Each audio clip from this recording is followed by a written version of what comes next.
અરે કેટલા માર્ક્સ આવશે તમારા ગુજકેટની એક્ઝામની અંદર? આવો પ્રશ્ન જ્યારે કોઈ પૂછે છે ત્યારે બે પ્રકારના ફેસીસ હોય છે. કાં તો તમારો ચહેરો મુસ્કુરાતો હોય છે અથવા તમારો ચહેરો કંઈક ઉદાસીનતા ફીલ કરતો હોય છે. મુસ્કુરાહટ એક સ્વપ્ન જ્યારે સજાવેલું હોય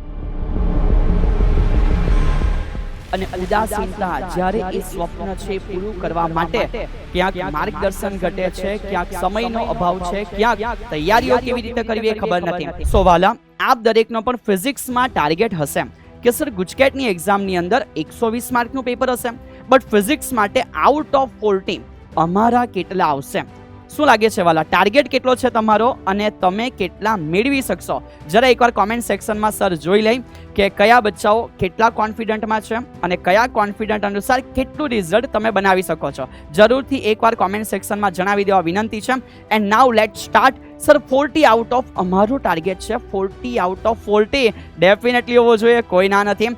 આઉટ ઓફ 40, 35 પ્લસ 30 પ્લસ આ એક સારો સ્કોરિંગ સબ્જેક્ટ અને સાથે સાથે સ્કોરિંગ રિઝલ્ટ તમે મેળવ્યું છે એવું કહી શકાશે. સર તમે સ્કોરિંગ સબ્જેક્ટ બોલ્યું? યસ બેટા. હવે જરા શાંતિથી સુનો સર શું કહે છે.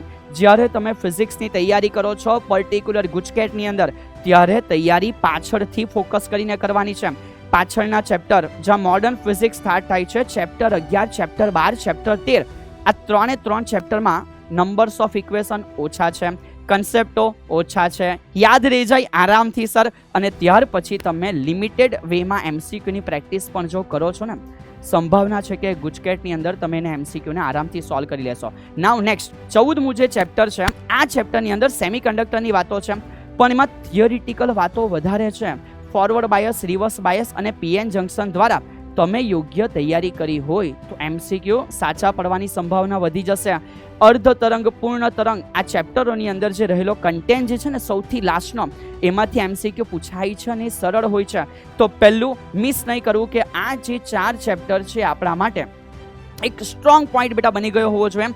અને એની અંદરથી જ્યારે તમારા ગુજકેટની અંદર તમને ક્વેશ્ચનો દેખાશે, એપ્રોક્સ ચેપ્ટર કેટલા છે? 4, અને 8 થી 12 સવાલ જો ત્યાંથી આવી ગયા તો તમને મોજ પડી જશે યાર. આગળ વધી ગશે. આના પછી જો હું તમને ચેપ્ટર નંબર 1, 2, 3 પર નથી જવા કહી રહ્યો, પહેલા ચેપ્ટર 7 અને 8 ઉપર આવી જાઓ.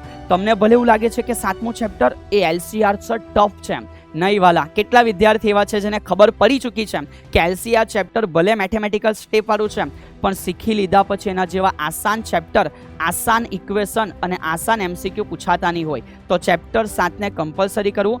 8માને ઇગ્નોર નહીં કરવાનો. નાનું ચેપ્ટર છે, એની અંદરથી પણ એકાદ ક્વેશ્ચન તો તમને ડેફિનેટલી જોવા મળી જાય છે. તો એની અંદર લાક્ષણિકતાઓની તૈયારી કરી લેવું. બહુ લિમિટેડ ઇક્વેશન આવે છે, પ્રેક્ટિસ કરી લેવું. E/B = C પરથી બેટા થઈ જશે, હા ને, થઈ જશે. આગળ વધીએ છીએ. So now it's your main target કે સર આટલી તૈયારી હોય, હા, કારણ કે તમારું મોડર્ન ફિઝિક્સ તો બહુ સરળતાથી પતી જાય.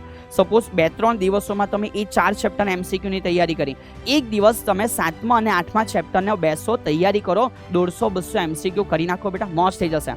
તો 3-4 દિવસમાં એ એમસીક્યુની પ્રેક્ટિસ પતી જાય પછી સર 1 થી 3 ચેપ્ટર અને 9 આ તમારી પાસે ટાઈમ લેશે.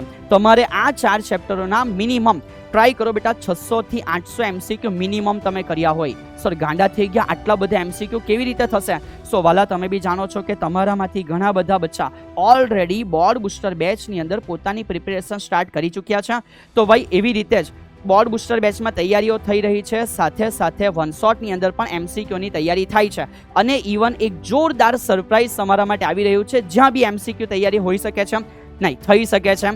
તો વાલા ધ્યાન રાખજો, 1 થી 3 ચેપ્ટર, 9મું ચેપ્ટર, આના મેક્સિમમ એમસીક્યુની પ્રેક્ટિસ કરીને જવી એ તમારી ફરજ હોય. જ્યારે આપણે 30 પ્લસ 35 પ્લસ 40 સુધી ટાર્ગેટ રાખીએ છીએ. નેક્સ્ટ અગાડી અંતિમમાં કયા ચેપ્ટર લેવાના છે? તો અંતિમમાં બેટા 4 થી 6 અને 10મું ચેપ્ટર, આ ચેપ્ટરને તમારે કન્ટિન્યુ કરવાના હોય છે. આમાંથી પણ એમસીક્યુ આવે છે, પણ પહેલાં એ તૈયારી કરી લો જ્યાં તમે ગુચવાશો ઓછું અને એના બદલામાં પરિણામ મળશે સારું. તો આ મુજબ તમે તમારા ફિઝિક્સના પ્લાનિંગને ડેવલપ કરો બેટા. એન્ડ ફાઇનલી એક જ વસ્તુ તમને જણાવીશ, કેટલા એમસીક્યુ કરવા જોઈએ. સો ચેપ્ટર 14 છે, એ 14 ચેપ્ટરની અંદર આપણે જો સારા ચેપ્ટરના 100-150 એમસીક્યુ કરીએ છીએ અને કોઈ નોર્મલ ચેપ્ટર છે તો 50 થી 70 એમસીક્યુ સુધી કરીએ છીએ, તો બોલો તમે કેટલા MCQ ટોટલ કરવાનો ફિઝિક્સની અંદર ટાર્ગેટ રાખો છો? જેનો ટાર્ગેટ સૌથી વધારે ડેફિનેટલી એ સારા રિઝલ્ટ તરફ આગળ વધે છે. સો વાલા કેટલા MCQ તમે કરી શકો, કેટલો દમ છે તમારી અંદર, 1000 પ્લસ 1500 પ્લસ 200 પ્લસ, જરૂરથી એકવાર જણાવજો તો ટીચરને પણ આઈડિયા આવી જાય કે બચ્ચાઓ કેટલા દમદાર છે. અને આ સાથે સાથે આપ દરેક વિદ્યાર્થીને આપની જે તૈયારીઓ ચાલી રહી છે એના માટે ખૂબ ખૂબ શુભકામનાઓ. પહેલાં તૈયારીઓને જોરદાર કરો અને તૈયાર થઈ જાઓ ત્યારબાદ મજબૂત પરિણામને મેળવવા માટે. જય હિન્દ.